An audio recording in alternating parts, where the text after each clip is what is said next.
Hello students, पिछली class में हमने सेल की डिस्कवरी और सेल थ्योरी के बारे में बात की थी। आज की इस क्लास में हम पढ़ेंगे सेल के स्ट्रक्चर, सेल के जो मेन कंपोनेंट्स होते हैं उनके बारे में बात करेंगे। इसके अलावा डिफरेंट टाइप के जो सॉल्यूशंस होते हैं, अगर उनमें सेल को रखा जाता है तो सेल के साथ क्या होता है, यानी डिफरेंट टाइप के जो सॉल्यूशंस होते हैं उनके बारे में हम बात करेंगे। इसके अलावा हम प्लाज्मा मेम्ब्रेन का जो फंक्शन होता है उसके बारे में बात करेंगे। इसके अलावा जो एनसीईआरटी की एक्टिविटी 5.3 से लेकर के 5.6 तक की पूरी एक्टिविटी भी हम कवर करेंगे। तो आइए शुरू करते हैं। तो देखिए, सबसे पहले हम बात करते हैं सेल के स्ट्रक्चर के बारे में। ठीक है, तो जब हम माइक्रोस्कोप में किसी भी सेल को ऑब्जर्व करते हैं तो हमें सेल के अंदर मेनली तीन स्ट्रक्चर, तीन कंपोनेंट्स जो होते हैं वो दिखाई देते हैं। सबसे पहला जो होता है वो होता है प्लाज्मा मेम्ब्रेन, या फिर हम इसे सेल मेम्ब्रेन कहते हैं। Next is nucleus and cytoplasm. तो देखो, जैसे यहाँ पर ये सेल आप देख पा रहे होंगे, तो ये जो सेल की जो सबसे आउटर बाउंड्री होती है, ठीक है, जो एक्सटर्नल, इसे हम क्या बोलते हैं, प्लाज्मा मेम्ब्रेन बोलते हैं। ये क्या करती है, सेल को एक्सटर्नल एनवायरनमेंट से अलग करने का काम करती है। ठीक है, it separates cell from its surrounding environment. तो ये एक तरह से एक बाउंड्री है, ठीक है, एक चार दीवारी है सेल के बाहर, जो क्या करती है, सेल को बाहरी वातावरण से अलग करती है। ठीक है, इसके अलावा ये जो अंदर एक इस पूरे बाउंड्री के अंदर एक पूरा लिक्विड भरा होता है, एक फ्लड भरा होता है, जिसको हम क्या कहते हैं, साइटोप्लाज्म कहते हैं। ठीक है, तो ये आपका हो गया प्लाज्मा मेम्ब्रेन, और ये हो गया आपका साइटोप्लाज्म। अच्छा, सेल के सेंटर में एक डबल मेम्ब्रेन बाउंड, ये आपको डबल मेम्ब्रेन दिख रहा होगा, डबल मेम्ब्रेन बाउंड स्ट्रक्चर होता है, जिसे हम क्या कहते हैं, न्यूक्लियस कहते हैं। अब इस न्यूक्लियस के अंदर क्या होता है, जेनेटिक मटेरियल होता है, डीएनए और क्रोमोसोम्स होते हैं। ठीक है, अब ये जो न्यूक्लियस होता है ये हर सेल के अंदर डबल मेम्ब्रेन बाउंड नहीं होता। ये डिपेंड करता है किस टाइप की सेल है। अगर प्रोकैरियोटिक सेल है तो उसमें जो न्यूक्लियस है उसके चारों ओर मेम्ब्रेन नहीं होती, लेकिन अगर यूकैरियोटिक सेल है तो उसके चारों ओर डबल मेम्ब्रेन बाउंड जो है सेल न्यूक्लियस वाल होती है। ठीक है, इसके बारे में हम जब न्यूक्लियस पढ़ेंगे तो इसके बारे में डिटेल में हम बात करेंगे। ठीक है, तो हम शुरू करते हैं। आज हम बात करने वाले हैं प्लाज्मा मेम्ब्रेन और सेल मेम्ब्रेन के बारे में। ठीक, तो देखिए, मैंने जैसा आपको बताया कि जो प्लाज्मा मेम्ब्रेन होती है ये सेल को एक्सटर्नल एनवायरनमेंट से सेपरेट करती है। इसके अलावा ये जो मेम्ब्रेन होती है इसे हम सिलेक्टिवली परमिएबल मेम्ब्रेन कहते हैं। क्या कहते हैं, सिलेक्टिवली परमिएबल मेम्ब्रेन। ठीक, अब यहाँ पे थोड़ा सा समझने वाली बात है। यहाँ पे ये जो टर्म लिखा है परमिएबल, इसका मीन्स हमें समझना है सबसे पहले, फिर हम बात करेंगे कि इसे सिलेक्टिवली परमिएबल मेम्ब्रेन क्यों कहते हैं। तो देखिए, परमिएबल वर्ड का मतलब होता है, इसे हम हिंदी में कह सकते हैं पारगम्य। इसका मीन्स है कि जिसके आर पार आया जाया जा सके, है ना, जिसके आर पार जाना सुगम हो, पारगम्य। ठीक है, इसको हम ऐसे डिफाइन कर सकते हैं, एलोइंग एनी गैस और लिक्विड पास थ्रू। मीन्स अगर कोई भी मेम्ब्रेन अपने थ्रू, अपने से किसी भी गैस या लिक्विड को पास होने देती है तब हम उसे क्या बोलेंगे, परमिएबल बोलेंगे। तो ये जो प्लाज्मा मेम्ब्रेन होती है इसके थ्रू डिफरेंट टाइप के जो आयंस होते हैं उनका एक्सचेंज होता है, डिफरेंट टाइप के मॉलिक्यूल्स का एक्सचेंज होता है, गैसों का एक्सचेंज होता है, वाटर का एक्सचेंज होता है, यानी कि लिक्विड और गैस का एक्सचेंज होता है। इसलिए इसे हम क्या बोलते हैं, परमिएबल बोलते हैं। लेकिन अब यहाँ पे एक टर्म और लिखा हुआ है, सिलेक्टिवली। अब सिलेक्टिवली से देखिए क्या मतलब है, ऐसा नहीं है कि कोई भी ऐरा गैरा नत्थु घेरा इधर से उधर चला जाएगा, उधर से इधर आ जाएगा। ठीक है ना, ये सिलेक्टेड चीज़ों को, सिलेक्टेड मॉलिक्यूल्स को, जिनकी सेल को आवश्यकता है उन्हीं को अंदर जाने देती है, और अंदर जो वेस्ट जनरेट होता है, अब सेल के काम का नहीं है, उसको उठा के बाहर फेंक देती है। तो सिलेक्टेड चीज़ों को ये इन करती है, सिलेक्टेड चीज़ों को ये आउट करती है। That is why it is known as selectively permeable membrane. ठीक है, अच्छा, ये बात हो गई। अब हम इसमें ये भी समझते हैं कि जो मॉलिक्यूल्स होते हैं या आयंस होते हैं उनका एक्सचेंज सेल के थ्रू होता किस प्रकार से। ठीक है, तो देखिए मेनली इस सेल के थ्रू जो गैसेस का एक्सचेंज होता है और वाटर का एक्सचेंज होता है। अब वाटर या जो गैसेस का एक्सचेंज होता है ये किस प्रोसेस द्वारा होता है, तो जो एक्सचेंज ऑफ डिफरेंट टाइप के जो मॉलिक्यूल्स होते हैं उनका जो एक्सचेंज होता है वो होता है डिफ्यूज़न की प्रोसेस द्वारा। ठीक है, अब डिफ्यूज़न क्या होता है, तो हम कह सकते हैं कि किसी भी सब्सटेंस का, अगर कोई भी सब्सटेंस मूव करता है, हम ऐसे लिख सकते हैं movement of a substance from higher concentration to lower concentration. ठीक है, किसी भी सब्सटेंस का मूवमेंट हायर कंसंट्रेशन से लोअर कंसंट्रेशन की ओर होना क्या कहलाता है, डिफ्यूज़न कहलाता है। इसको थोड़ा सा हम और क्लियर करते हैं कि कंसंट्रेशन का मतलब क्या है। यहाँ पे देखो, कंसंट्रेशन का आप मोटा मोटा मीनिंग समझ सकते हैं अमाउंट।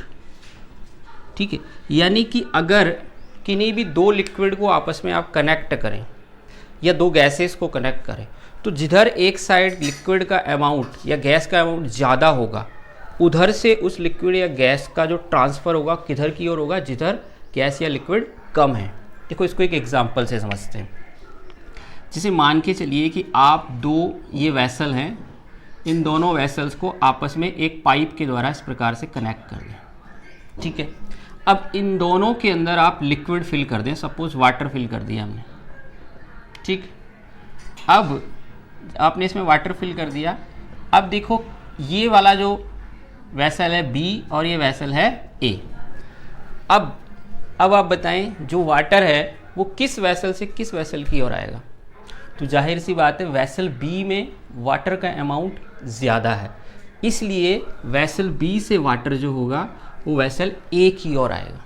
और कब तक आता रहेगा, जब तक दोनों का लेवल बराबर नहीं हो जाता। तो यही है डिफ्यूज़न। देखो, यहाँ पे इसका कंसंट्रेशन ज़्यादा है, मीन्स इसका वाटर का अमाउंट क्या है, ज़्यादा है। अब कंसंट्रेशन और डाइल्यूशन एक लिक्विड के टर्म में होता है, उसके बारे में भी आपको जब वाटर का यहाँ से समझाऊंगा, वाटर का जो ट्रांसपोर्टेशन होता है वो कैसे होता है, तो हम एक और कंसंट्रेशन का मीनिंग होता है। फिलहाल के लिए आप समझें कि अमाउंट, तो यहाँ पे वाटर का अमाउंट क्या है, ज़्यादा है, यहाँ वाटर का अमाउंट क्या है, कम है, तो ज़्यादा से कम की और वाटर फ्लो होगा। तो इसी प्रोसेस को हम क्या बोलते हैं, डिफ्यूज़न बोलते हैं। अच्छा, इस डिफ्यूज़न के द्वारा ही यहाँ पर क्या होता है, सेल के अंदर एक्सचेंज ऑफ गैसेज होता है, गैसों का एक्सचेंज होता है। तो मेनली ऑक्सीजन और कार्बन डाइऑक्साइड का एक्सचेंज होता है। अब ये कैसे होता है और क्यों होता है, इसके बारे में भी हम बात करते हैं। तो देखिए, हम लोग जानते हैं कि कोई भी लिविंग बींग्स हो, चाहे वो सिंगल सेल से बना हुआ हो, यानी उसकी पूरी कंप्लीट बॉडी एक ही सेल से हो, या फिर वो मल्टी सेल्यूलर हो, एक प्रोसेस हम करते हैं रेस्पायरेशन। ठीक, रेस्पायरेशन में आप जानते हैं हम क्या करते हैं, भाई हमने अभी तक पढ़ा कि हम सांस को अंदर लेके जाते हैं, सांस को बाहर छोड़ते हैं। भाई बाबा रामदेव का योगा करना क्या हो गया, रेस्पायरेशन हो गया। पर एक्चुअल में ऐसा नहीं है। जो हम सांस अंदर लेके जाते हैं, बाहर लेके आते हैं, ये ब्रीथिंग है। रेस्पायरेशन क्या है, देखो, the breakdown of food in the presence of oxygen is known as respiration, या हम कह सकते हैं oxidation of food is called respiration. अच्छा, इसकी ज़रूरत क्यों होती है, जैसे मान के चलिए कि ये जो सेल है, ठीक, ये पर्टिकुलर सेल है। अब इस पर्टिकुलर सेल को क्या चाहिए, एनर्जी चाहिए अपनी ग्रोथ करने के लिए। तो एनर्जी कहाँ से मिलेगी, फूड से, हम कह देते हैं फूड से। लेकिन फूड से एनर्जी कब मिलेगी, जब फूड टूटेगा, वो फूड टूट कर एनर्जी यानी एटीपी में कन्वर्ट होगा। ठीक है, अब फूड को तोड़ने के लिए क्या चाहिए, ऑक्सीजन चाहिए। ठीक, तो ये प्रोसेस किसके द्वारा होती है, ऑक्सीजन के द्वारा होती है। देखो कैसे, अब क्या होगा, जैसे यहाँ पर ऑलरेडी कुछ अमाउंट होगा ऑक्सीजन का, यहाँ पर फूड है। ठीक है, अब ये जो फूड है, इस ऑक्सीजन की प्रेजेंस की वजह से कुछ ब्रेक डाउन होगा। ठीक है, अब यहाँ पर जैसे ही ऑक्सीजन का अमाउंट कम होने लगेगा, तो ये जो एक्सटर्नल एनवायरनमेंट है, इसके बाहर ऑक्सीजन का अमाउंट ज़्यादा होगा। जब बाहर ऑक्सीजन का अमाउंट ज़्यादा होगा, अंदर सेल के कम होगा, तो ऑक्सीजन क्या करेगी, बाहर से अंदर एंटर हो जाएगी। अब ऑक्सीजन अंदर एंटर हो गई तो फूड जो है वो ऑक्सीजन की प्रेजेंस में क्या होगा, ब्रेक डाउन होगा, टूटेगा। ठीक है, जब टूटेगा तो क्या देगा, कार्बन डाइऑक्साइड, क्योंकि रेस्पायरेशन की प्रोसेस में पढ़ा ऑक्सीजन अंदर लेके जाते हैं और कार्बन डाइऑक्साइड को बाहर छोड़ते हैं। तो कार्बन डाइऑक्साइड के अंदर कोई फैक्ट्री नहीं है, वो यहाँ पे सेल के अंदर प्रोड्यूस होती है। ठीक है ना, तो अब यहाँ पर कार्बन डाइऑक्साइड बनेगी जब फूड का ब्रेकडाउन होगा, तो अब कार्बन डाइऑक्साइड का कंसंट्रेशन यहाँ पे क्या हो जाएगा, ज़्यादा।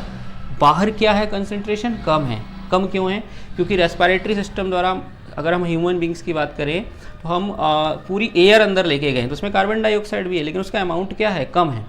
तो यहाँ पे क्या हो गया, ज़्यादा। तो अब ये जो कार्बन डाइऑक्साइड, अब ये सेल के किसी काम की नहीं, एक तरह का वेस्ट है सेल के लिए, तो ये वेस्ट क्या करेगी, बाहर रिलीज कर देगी, तो कार्बन डाइऑक्साइड सेल से बाहर आ जाएगी। तो इस प्रकार से एक्सचेंज होता है गैसेस का, हायर कंसंट्रेशन से लोअर कंसंट्रेशन की ओर। ठीक है, अब हम बात करते हैं वाटर का ट्रांसपोर्टेशन कैसे होता है। तो वाटर भी जो है वो डिफ्यूज़न की प्रोसेस को या डिफ्यूज़न के लॉ को ही फॉलो करता है, लेकिन वाटर का जो ट्रांसपोर्टेशन होता है सेल के थ्रू या प्लाज्मा मेम्ब्रेन के थ्रू डिफ्यूज़न की प्रोसेस द्वारा, उसे हम ऑस्मोसिस कहते हैं। उसे क्या कहते हैं, ऑस्मोसिस कहते हैं। ठीक है, अब ऑस्मोसिस क्या होता है, तो हम इसको ऐसे डिफाइन कर सकते हैं कि movement of water from higher water concentration to lower water concentration, from higher water concentration to lower water concentration। ठीक है, यानी कि वाटर का मूवमेंट अगर हायर वाटर कंसंट्रेशन से लोअर वाटर कंसंट्रेशन की ओर होता है, ठीक है, तब हम उसे क्या बोलेंगे, ऑस्मोसिस बोलेंगे। बिल्कुल यहाँ पे ये एग्जांपल बिल्कुल सटीक बैठता है, जैसे मैंने यहाँ पे समझाया कि जैसे ये दो वेसल को हमने कनेक्ट किया, तो यहाँ वेसल बी में वाटर का कंसंट्रेशन क्या है, ज़्यादा है, ए में कम है, तो वाटर कहाँ जाएगा, बी से ए में आएगा। क्लियर है बात। तो वाटर कंसंट्रेशन लिखा हुआ है यहाँ पे, अगर हम वाटर कंसंट्रेशन ना लिखते हुए ओनली कंसंट्रेशन टर्म यहाँ पे यूज करते हैं, तब डेफिनेशन ऑस्मोसिस की ऐसे हो जाएगी कि मूवमेंट ऑफ एनी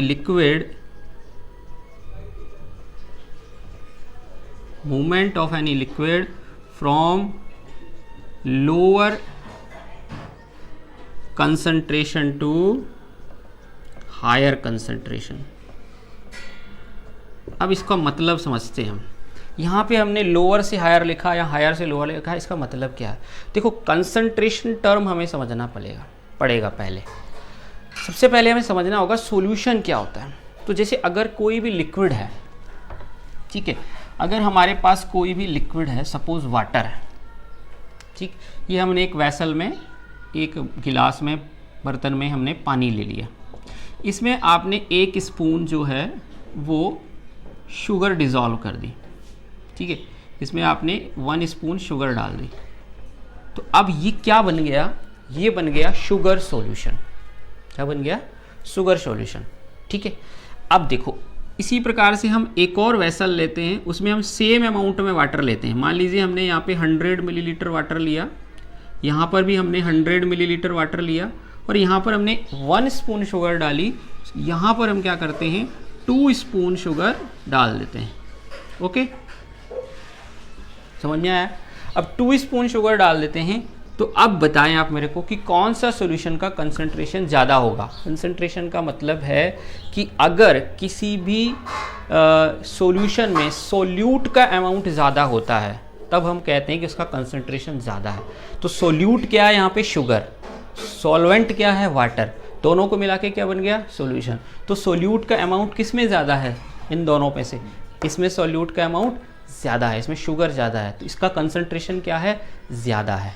अगर इन दोनों सॉल्यूशन को आप कनेक्ट करोगे आपस में, तो यहाँ पे देखें इसका कंसंट्रेशन ज़्यादा है, इसका कम है, इसका मतलब पानी का अमाउंट है। अगर पानी की बात करें, ये सॉल्यूशन डाइल्यूट है, देखो इसको क्या बोलेंगे हम, कंसंट्रेशन सॉल्यूशन, इसको क्या बोलेंगे, डाइल्यूट बोलेंगे। ठीक है, तो जब आप एक कंसंट्रेटेड और एक डाइल्यूट सॉल्यूशन को आपस में कनेक्ट करेंगे तो वाटर हमेशा डाइल्यूट से कंसंट्रेटेड सॉल्यूशन में जाएगा। क्यों? क्योंकि डाइल्यूट में वाटर का अमाउंट ज़्यादा है। बात समझ में आई आपको? यहाँ हमने वाटर कंसंट्रेशन लिखा है कि मीन्स जिधर वाटर का अमाउंट ज़्यादा होगा उधर से वाटर कम की ओर जाएगा। ठीक है, अगर आप लिक्विड की बात करोगे तब आप क्या बोलोगे कि लोअर कंसंट्रेशन से हायर कंसंट्रेशन की ओर जाएगा। तो ये डेफिनेशन आपको क्लियर हो गई। इस प्रोसेस के द्वारा, डिफ्यूज़न की प्रोसेस के द्वारा ही जो वाटर है उसका जो ट्रांसपोर्टेशन होता है वो सेल के अंदर होता है। यानी कि अगर सेल के एक्सटर्नल एनवायरनमेंट में वाटर का कंसंट्रेशन ज़्यादा होता है तो वो सेल के अंदर चला जाता है। अगर सेल में वाटर का कंसंट्रेशन ज़्यादा है तो वो बाहर आ जाएगा। जैसा कि जो प्लांट्स की रूट्स होती हैं, रूट्स जो होती हैं उसमें जो रूट्स वाटर को सक करती हैं सॉइल से, वो ऑस्मोसिस की प्रोसेस द्वारा ही करती हैं। अब इसके बेस पर हम डिफरेंट टाइप के सॉल्यूशन के एग्जांपल ले सकते हैं। अच्छा, एक और चीज़ आपको मैं बता दूं यहाँ पर कि ये जो एक्सचेंज ऑफ आयंस गैसेस होता है या वाटर का एक्सचेंज होता है, ठीक है, इसे हम क्या बोलते हैं, ट्रांसपोर्टेशन कहते हैं, है ना। डिफरेंट टाइप के मॉलिक्यूल्स ट्रांसपोर्ट हो रहे हैं इधर से उधर। तो ये ट्रांसपोर्टेशन जो होता है ये दो टाइप का होता है, एक होता है पैसिव और एक होता है एक्टिव। एक होता है पैसिव ट्रांसपोर्टेशन और एक होता है पैसिव ट्रांसपोर्ट और एक्टिव ट्रांसपोर्ट। ठीक है, जो पैसिव होता है इसके लिए हमें किसी प्रकार की कोई एनर्जी नहीं चाहिए होती, मतलब हमें किसी प्रकार की कोई एनर्जी नहीं लगानी पड़ती है। ठीक है, और इसके अलावा इस पैसिव ट्रांसपोर्टेशन में क्या होता है कि हमेशा जो मॉलिक्यूल्स का मूवमेंट होता है वो हमेशा हायर कंसंट्रेशन से लोअर कंसंट्रेशन की ओर होता है। तो जाहिर सी बात है अगर हायर से लोअर में जाएगा तो हमें एनर्जी लगाने की ज़रूरत नहीं, वो मूवमेंट्स अपने आप हो जाएगा। लेकिन कभी कभी क्या होता है, सेल के अंदर कुछ मॉलिक्यूल्स ऐसे चाहिए होते हैं जिनका कंसंट्रेशन अंदर सेल के कम है तो भी उनकी आवश्यकता है, तब उनको सेल के अंदर ले जाने के लिए या सेल से बाहर लाने के लिए जब कम कंसंट्रेशन से अधिक कंसंट्रेशन की ओर आप लेके जाओगे तो अपने आप तो जाएगा नहीं मॉलिक्यूल, तब उसे ले जाने के लिए आपको क्या करना पड़ेगा, एनर्जी लगानी पड़ेगी। तो ये एनर्जी जो हम लगाते हैं ये ATP के रूप में लगती है, पहली चीज़। अच्छा, इनको ले जाने के लिए मॉलिक्यूल्स को एक जगह से दूसरी जगह, सेल के अंदर से बाहर या बाहर से अंदर ले जाने के लिए कैरियर की ज़रूरत पड़ती है। वो ये कैरियर चाहिए जो इसको लेके जाएगा। तो कैरियर के लिए डिफरेंट टाइप की प्रोटीन्स काम करती हैं। ठीक है, इस तरह के ट्रांसपोर्ट को हम क्या बोलते हैं, एक्टिव ट्रांसपोर्ट बोलते हैं, जिसमें क्या लगानी पड़ती है, एनर्जी लगानी पड़ती है। ठीक है, क्लियर हो गई बात। अच्छा, इसमें एक और चीज़ है कि हमेशा लो कंसंट्रेशन से मूवमेंट्स जो है वो हाई कंसंट्रेशन की ओर होता है सब्सटेंसेस का। ठीक है, तो ये थोड़ा हाई लेवल की बात है, जब हम हायर क्लासेस में जाएंगे तो डिटेल में पढ़ेंगे, तो मैंने आपकी जानकारी के लिए बताया। अब हम सॉल्यूशंस की बात करते हैं। तो देखिए मेनली 3 टाइप के सॉल्यूशन होते हैं, एक होता है हाइपोटोनिक, एक आइसोटोनिक और एक जो है वो हाइपरटोनिक। ठीक है, तो हम एग्जांपल से समझते हैं। मान के चलिए कि अगर आप किसी सेल को, ठीक है, ये हमने एक सॉल्यूशन ले लिया, ठीक है, इस सॉल्यूशन के अंदर आपने एक सेल डाल दी। ठीक, अगर सेल के बाहर का ये जो सॉल्यूशन है, ये सॉल्यूशन अगर डाइल्यूट है, अब आप डाइल्यूट कंसंट्रेशन समझ चुके हैं इसलिए मैं डायरेक्ट यही वर्ड टर्म यूज़ कर रहा हूँ। अगर ये जो सॉल्यूशन है बाहर वाला ये डाइल्यूट है, अब आपने अभी हमने समझा यहाँ पर ये जो सेल होती है, सेल के अंदर भी एक लिक्विड भरा होता है जो उसे हम साइटोप्लाज्म बोलते हैं, राइट।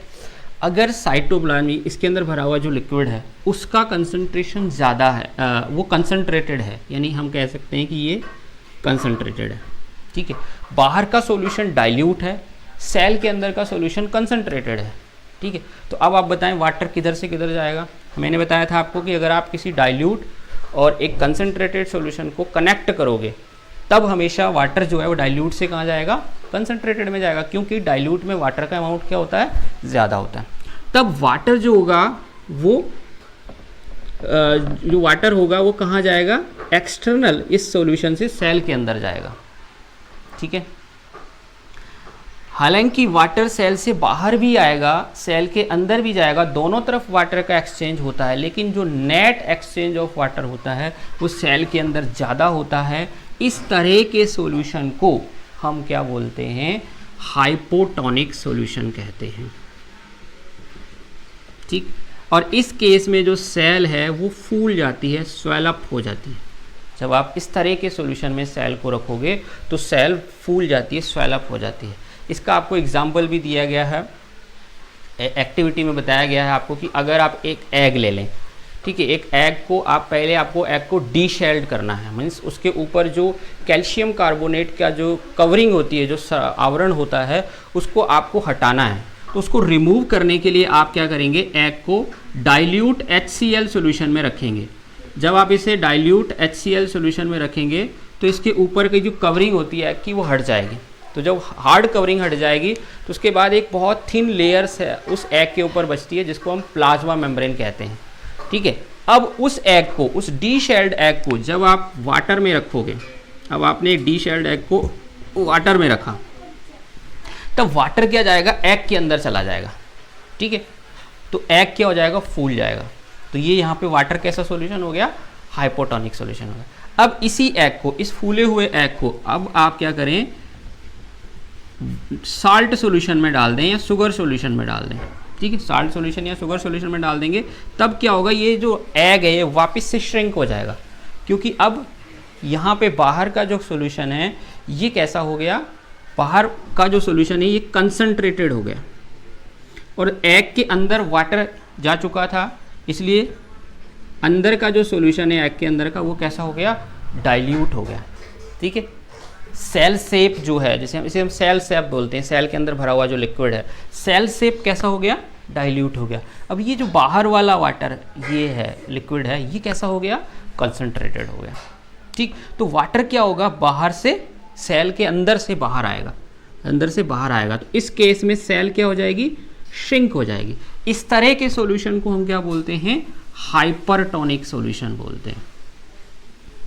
इसको क्या बोलते हैं, हाइपरटोनिक सॉल्यूशन बोलते हैं। ठीक है, अच्छा, इसे याद करने का भी मैं आपको तरीका बता देता हूँ। हाइपर क्या होता है, जैसे हाइपर का मीन्स हमेशा क्या होता है, ज़्यादा। जैसे हम कहते हैं आप इतने हाइपर क्यों हो रहे हो, मतलब इतने ज़्यादा, कोई बहुत ज़्यादा गुस्सा हो जाता है तो हम क्या कहते हैं, आप इतने हाइपर क्यों हो रहे हो, मतलब बहुत ज़्यादा गुस्से क्यों हो रहे हो। और हाइपर टेंशन भी आपने सुना होगा, अत्यधिक तनाव, जब कोई बहुत ज़्यादा टेंशन करता है तो उसको क्या बोलते हैं, हाइपर टेंशन, है ना। अच्छा, हाइपर का मीन्स क्या हो गया, आप समझ गए, ज़्यादा। अब कंसंट्रेशन से याद करना है आपको, अगर सेल के बाहर का जो सॉल्यूशन है, जो बाहर जिसमें आपने सेल को रखा है, वो जो सॉल्यूशन है उसका कंसंट्रेशन अगर ज़्यादा है, हाइपर मीन्स ज़्यादा, तो उसका कंसंट्रेशन अगर ज़्यादा है तब आप उसको क्या बोलोगे, हाइपरटोनिक। और अगर कंसंट्रेशन कम है तो क्या हो जाएगा, हाइपोटोनिक। और अगर तीसरे टाइप का सॉल्यूशन, अगर आपने सेल को किसी ऐसे सॉल्यूशन में रखा है जिसका कंसंट्रेशन सेल के अंदर भरे हुए लिक्विड के कंसंट्रेशन के बराबर होता है, तो इस तरह के सॉल्यूशन को हम बोलते हैं आइसोटोनिक सॉल्यूशन। ठीक है, अब आइसोटोनिक सॉल्यूशन में क्या होता है कि जो वाटर होता है वो सेल से बाहर भी आता है, बाहर से सेल के अंदर भी जाता है, लेकिन नेट जब हम देखते हैं तो ना वाटर का लॉस होता है, ना प्रॉफिट होता है, ना सेल फूलती है, ना श्रिंक होती है। तो हाइपोटोनिक सॉल्यूशन में रखने पर सेल फूल जाती है, हाइपरटोनिक में रखने पर सेल श्रिंक हो जाती है। ठीक है, जैसे एक रेजिन का एग्जांपल है कि अगर आप जो रेजिन होती है, ठीक है, किशमिश, उसको अगर आप पानी में डालेंगे तो वो फूल जाएगी। ठीक है, तो पानी में डाला आपने, वो फूल गई, तो पानी कैसा हो गया, हाइपोटोनिक सॉल्यूशन। अब आप उसका साल्ट सॉल्यूशन बना लीजिए, शुगर सॉल्यूशन बना लीजिए, उसको साल्ट सॉल्यूशन या शुगर सॉल्यूशन में डालोगे उस फूली हुई रेजिन को, किशमिश को, तो वापस से श्रिंक हो जाएगी। ठीक है, तो कहने का मतलब ये है कि अगर आप किसी भी प्लांट सेल को या एनिमल सेल को हाइपोटोनिक सॉल्यूशन में रखते हैं तो वो फूल जाती हैं, लेकिन जो एनिमल सेल्स होती हैं ये बहुत ज़्यादा, अगर आप आइसोटोनिक सॉल्यूशन में रखोगे तो ये वाटर को गैन कर करके इतनी ज़्यादा फूल जाती हैं कि इनकी जो प्लाज्मा मेम्ब्रेन होती है वो बस्ट हो जाती है। लेकिन प्लांट सेल जो होती हैं उनकी प्लाज्मा मेम्ब्रेन बस्ट नहीं होती है। उसका कारण क्या है? उसका कारण ये है कि जो प्लाज्मा प्लांट सेल है उनमें प्लाज्मा मेम्ब्रेन के अलावा एक और एडिशनल लेयर होती है जिसको हम क्या बोलते हैं? सेल वॉल बोलते हैं। तो जब सेल के अंदर कोई भी लिक्विड जाता है प्लांट सेल के अंदर, तो प्लाज्मा मेम्ब्रेन के ऊपर प्रेशर पड़ता है। जितना प्लाज्मा मेम्ब्रेन पर प्रेशर पड़ता है उतना ही सेल वॉल जो होती है वो अंदर की ओर प्रेशर लगाती है, जिसकी वजह से उसको बस्ट नहीं होने देती है। ठीक है। अच्छा, जो प्लांट सेल होती है, कोई भी सेल होती है, उसमें अगर जैसे यहाँ पर हमने देखा था कि अगर ये सेल जो है उसमें वाटर फिल हो जाता है, ठीक है। अब वाटर फिल हो जाता है और उसके बाद ये सेल फूल जाती है। इस फूली हुई सेल को अगर हम किसी सॉल्यूशन में रखते हैं और वापस से श्रिंक हो जाती है, तो इसका मतलब उसमें से वाटर क्या हो गया?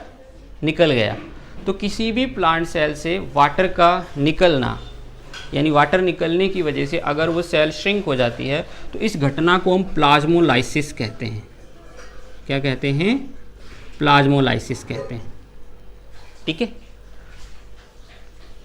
और अगर आपने किसी सॉल्यूशन में सेल को रखा, किसी प्लांट सेल को रखा, तो उसमें देखेंगे सेल वॉल जो अंदर का जो साइटोप्लाज्म होता है, जो प्लाज्मा मेम्ब्रेन होती है, वो सेल वॉल से दूर चली जाती है ऐसे।